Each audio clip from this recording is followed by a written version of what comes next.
අඩුව ඩෝබි සහෝදරයෝ උඹලා හොඳට මතක තියාගන්න. උඹලා දුක් විඳ කියලා අපි දුක් විඳින්න ඕනද? එහෙම දෙයක් නෑ. උඹලා මේ අපෙන් පලි ගන්නවා. අහිංසක මිනිස්සුගේ ජීවිතවලින් පලි ගන්නවා. ඔය දිත්වා සොල්කන ආටුවෙන් බේර ගන්න තිබුණානේ. ඕන් තරම් මිනිස්සුන්ගේ ජීවිත බේරගත්තේ නෑ. හරිද? ඒකට වගේ කියන්න ඕනේ මේ කාලගුණයට හරියට කාලගුණී කියා ගන්න බෑ.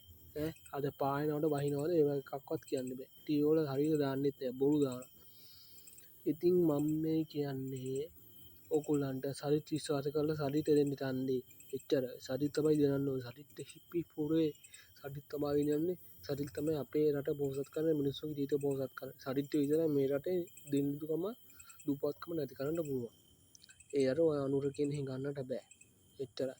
කොටි කියන්නේ කොහොමත් හිඟන්නෝ තමයි. ඒක තමයි උඹලා අපේ මිනිස්සුන්ට විරුද්ධව සටන් කරා. ඒක මතක තියාගන්න. ෆීල්ඩ් මාස්ටර් උත්තමයා දෙවි කෙනෙක් වගේ අපේ බේරගත්තා.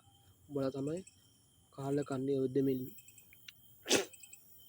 උඹලට හොඳ වැඩි කියන්න. උඹලන්ට මේ පව් කියන්න බෑ අපිට. හරිද? අපි පව් කියන්නේ උඹලට. අපි පව් සිංගල් මිනිස්සු පව්. අන්න උඹලා පව් නෑ. දෙමිල්ල මොන පව්වත් නෑ. මුස්ලිම් මෙවුන් පවුත් නෑ. හොඳේ? මුස්ලිම් මෙවුන්ට මෙහෙ ඉන්න බෑ. උඹලා ඉරානට යන්න ඕන. උඹගේ බඩු පැක් කරගෙන පළයව ඉරානට. 70 පුරුත්තම් පළයව. දෙමෙල්ලුත් පළයව 70 පුරුත්තම ඉන්දියාවට. හොඳේ? මෙහෙ ඉන්න ලෑස්ති වෙන්න බෑ. ලංකාව අයිති අපේ සිංහල බෞද්ධ ජනතාවට සහ ක්‍රිස්තියානි අයට.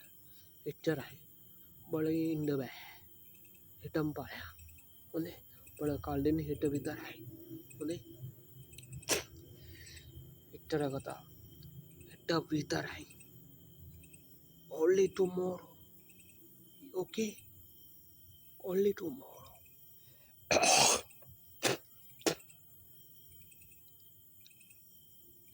අර ඉන්දිකටෝරවත් කියන කාලකණි අන්දේ අපේ යේසුස් වහන්සේට අපහාස කරන කාලකණි බල්ලා. මේ ඌ මොකෙද්ද? පොට්ටයා. තමුගේ මූණ බලාගෙන නැස්තික පෙන්නතේ අන්දයා. කාලකණි අන්දයා. තම කාලකණි අන්දේ දාගෙන ඉන්නවා මේ මාළමා කාරුව පාර්ලිමේන්තු එකට. බොරු නිකන් අර නිකන් මේ පාර්ලිමේන්තු එකේ නිකන් විහිළු සභාවක් විහිළු මණ්ඩපයක් කරන්න හදන්නේ අර අන්ද මිනිහෙක් දාගෙන දේශපාලනයට.